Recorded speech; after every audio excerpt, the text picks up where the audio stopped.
Right breaking చూస్తున్నాం. గుంటూరు నగరపాలక mayor ఎన్నికపై ఉత్కంఠ నెలకొంది.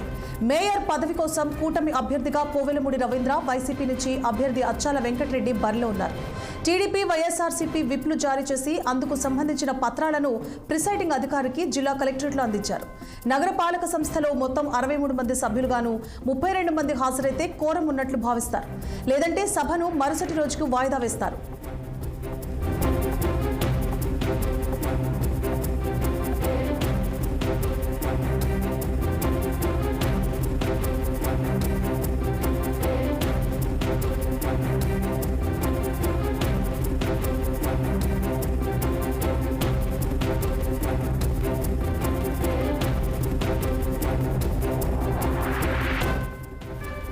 ఇక గుంటూరు నగరపాలక మేయర్ ఎన్నికపై ఉత్కంఠ నెలకొంది.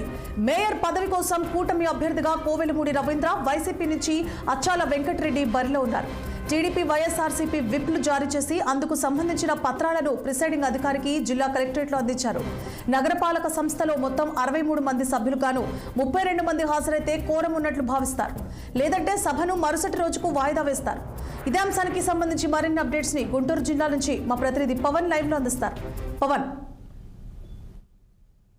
సువర్ణ, ఏదైతే రాష్ట్ర వ్యాప్తంగా ఈ రోజు మున్సిపల్ చైర్మన్ సంబంధించినటువంటి ప్రక్రియ, అదేవిధంగా గుంటూరు నగరపాలక సంబంధించినటువంటి మేయర్ ప్రక్రియ సంబంధించినటువంటి ఎన్నికల హడావుడి అయితే మాత్రం కనిపిస్తా ఉంది. ఇప్పటికే గుంటూరు నగరపాలక సంస్థ సంబంధించినటువంటి ఈ యొక్క ఎన్నికల నేపథ్యంలో కూడా ఇప్పటికే పార్టీకి సంబంధించినటువంటి అభ్యర్థులంతా ఇప్పటి వరకు రాజభోగం అనుభవించి ఇక ఎన్నికలకు సిద్ధమయ్యారు. తమ ఓటు హక్కును వినియోగించుకునేందుకు ఇప్పటికే ఎక్కడెక్కడో సుదూర ప్రాంతాల్లో ఇప్పుడు దాకా గడిపినటువంటి కౌన్సిలర్లు కానీ, ఇటు కార్పొరేటర్లు కానీ అందరూ కూడా ఒక్కొక్కరిగా మున్సిపల్ కార్యాలయానికి అయితే మాత్రం చేరుకుంటున్నటువంటి పరిస్థితి అయితే కనిపిస్తా ఉంది. ప్రస్తుతం గుంటూరు నగరపాలక సంస్థ సంబంధించి కూడా మేయర్ కావటి మనోహర్ నాయుడు రాజీనామా చేసినటువంటి నేపథ్యంలో కూడా ఈ రోజు తిరిగి మరలా ఇప్పటి వరకు డిప్యూటీ మేయర్గా కూడా తాత్కాలిక మేయర్గా సజ్జల అయితే మాత్రం బరిలో ఉన్నటువంటి నేపథ్యంలో ఈ రోజు ఈ యొక్క మేయర్ ఎన్నిక కూడా జరుగుతూ ఉంది.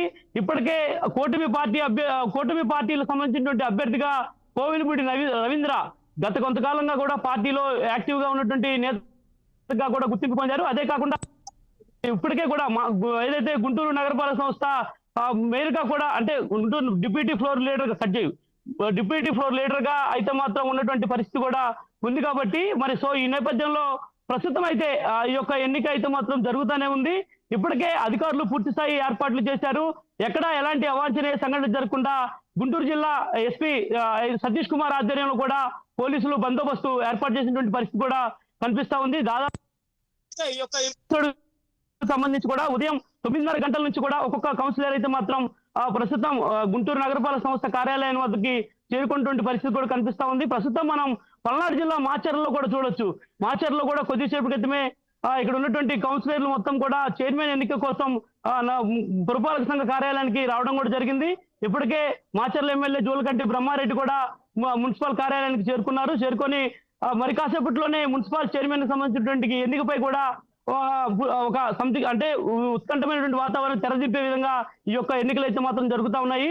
మరోవైపు కోవెలమూడి నాని కూటమి అభ్యర్థిగా పోటీ చేస్తా ఉంటే వైసీపీ కూడా అక్కడ అభ్యర్థిని కూడా ప్రకటించింది. ఇప్పటికే అచ్చాల వెంకటరెడ్డి అనేటువంటి ఒక వైసీపీ అభ్యర్థిని కూడా ప్రకటించినటువంటి నేపథ్యంలో ప్రస్తుతం ఈ ఎన్నికపై ఒక ఉత్కంఠమైనటువంటి వాతావరణం. అంటే దాదాపుగా గుంటూరు నగరంలో 52 డివిజన్లు ఉంటాయి.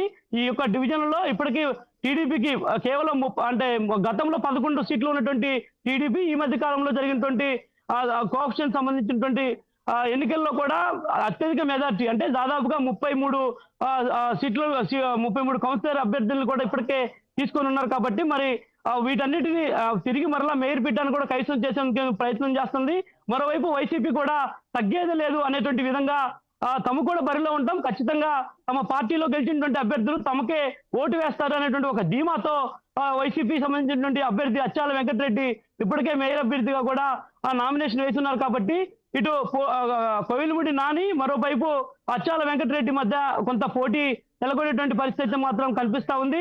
మరోవైపు చూసుకున్నట్లయితే కుప్పం నియోజకవర్గంలో కూడా ఈ రోజు ఎన్నిక జరుగుతూ ఉంది. ఇప్పటికే పార్టీకి సంబంధించినటువంటి కౌన్సిలర్ అంతా కూడా అక్కడ మకాం వేశారు. మరోవైపు మాజీ ఎమ్మెల్యే భరత్ ఏదైతే అక్కడ ఉన్నటువంటి ఎమ్మెల్యేలతో పాటు కూడా గతంలో వైకాపాలో పనిచేసినటువంటి వారంతా కూడా ఇప్పటికే కుప్పం నియోజకవర్గంలో తెలుగుదేశం పార్టీలో చేరిన నేపథ్యంలో కూడా కుప్పం నియోజకవర్గానికి సంబంధించినటువంటి చైర్మన్ ఇప్పటికే కూడా తెలుగుదేశం పార్టీ కూటమికి సొంతమైనట్టుగా కూడా మనకి స్పష్టంగా అర్థమవుతోంది. మరోవైపు తుని నియోజకవర్గం సంబంధించినటువంటి మున్సిపాలిటీ కూడా ఇప్పటికే అయితే మాత్రం మున్సిపాలిటీ సంబంధించినటువంటి చైర్మన్ పదవిని దక్కించుకునేందుకు పోటాపోటీగా పడుతున్నటువంటి పరిస్థితి కూడా కనిపిస్తా ఉంది. ఏదేమైనా ఈ రోజు మధ్యాహ్నం 12 గంటల తర్వాత ప్రారంభమైనటువంటి ఈ యొక్క కౌన్సిలర్ సంబంధించిన ఎన్నిక ప్రక్రియ దాదాపుగా మరొక 2-3 గంటల పాటు కూడా నడిచేటువంటి అవకాశం కూడా ఖచ్చితంగా ఉంటుంది. ఎందుకంటే ఇప్పటికే కూడా అంటే ఇటు వైకాపా సంబంధించినటువంటి నేతలు కావచ్చు, కౌన్సిలర్లు కావచ్చు, ఇటు కార్పొరేటర్లు కావచ్చు, వీళ్ళందరినీ కూడా ఒక తాటి మీదకి తీసుకొచ్చే విధంగా ఇప్పటికే స్థానికంగా ఉన్నటువంటి టీడీపీ నేతలు అయితే పూర్తి స్థాయిలో కూడా మల్లగుల్లాలు పడ్డారని చెప్పాలి. ఎందుకంటే ఎక్కడెక్కడ ఉన్నటువంటి వైసీపీ కౌన్సిలర్ మొత్తాన్ని కూడా ఒక చోటకి తీసుకువచ్చి ఈ రోజు నాయకుడిని అంటే చైర్మన్ ని ఎన్నుకునే విధంగా కూడా ముందుకు రావడం, వీటి పరిణామాల నేపథ్యంలో కూడా ప్రస్తుతం ఉదయం నుంచి ఒక వైట్ టెన్షన్ వాతావరణం కనిపిస్తా ఉంది.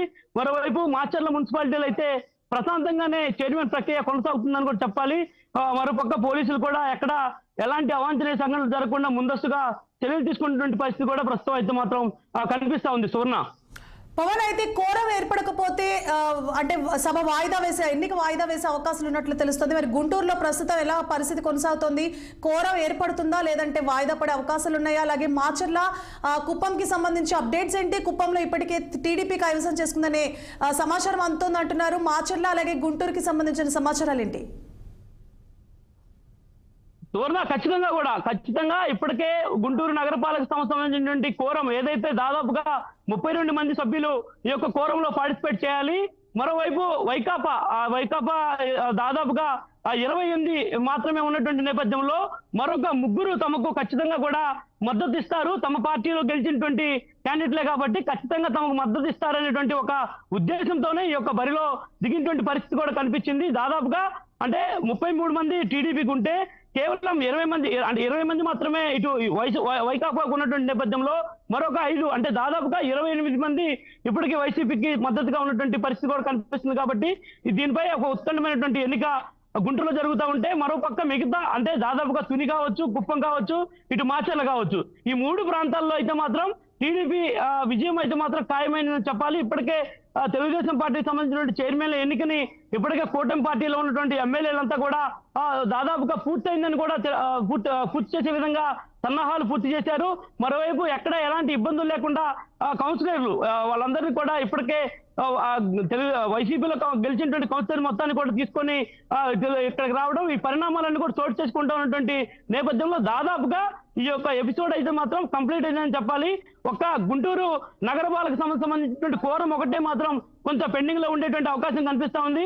33 మంది సభ్యులు వస్తేనే ఈ రోజు అక్కడ ఎన్నిక జరిగేటువంటి అవకాశం, లేదంటే తిరిగి మరలా రేపటికి వాయిదా వేస్తామని చెప్పి ఎన్నికల అధికారులు కూడా చెప్పి ఉన్నారు. కాబట్టి మరి దీనిపై ఒక సందిగ్ధమైనటువంటి వాతావరణం కనిపిస్తా ఉంది. దాదాపుగా ఉదయం నుంచి కూడా ఇప్పటి వరకు దాదాపు 12 మంది వైకాపాలో ఉన్నటువంటి కౌన్సిలర్లు ఇక్కడికి వస్తే 28 మంది దాదాపుగా టీడీపీ సంబంధించినటువంటి కార్పొరేటర్లు మొత్తం కూడా ఇక్కడికి ఆల్రెడీ రావడం అయితే మాత్రం జరిగింది. మరొక 4-5 మాత్రమే దూరంగా ఉన్నారు. కాబట్టి వీటికి సంబంధించినటువంటి ఒక హైటెన్షన్ వాతావరణం ప్రస్తుతం అయితే మాత్రం కనిపిస్తా ఉంది. ఏదేమైనా వీటన్నిటికి తెరదింపే విధంగా ఇటు కూటమి పార్టీ వ్యూహాలు రచిస్తా ఉంటే మరోపక్క ఈ యొక్క వ్యూహాలకు పూర్తి స్థాయిలో కూడా తిప్పి కొట్టేందుకు వైసీపీ కూడా గుంటూరు నగరంలో కొంత బలంగా ఉన్నటువంటి పరిస్థితి ఉంది. కాబట్టి మరి వాటన్నిటిని ఇప్పటికే పార్టీలో ఉన్నటువంటి కూటమి నేతలంతా కూడా పూర్తి స్థాయిలో ఒక సమాలోచన చేస్తున్నటువంటి పరిస్థితి అయితే మాత్రం కనిపిస్తా ఉంది. Suvarna, right, thank you for the updates Pawan.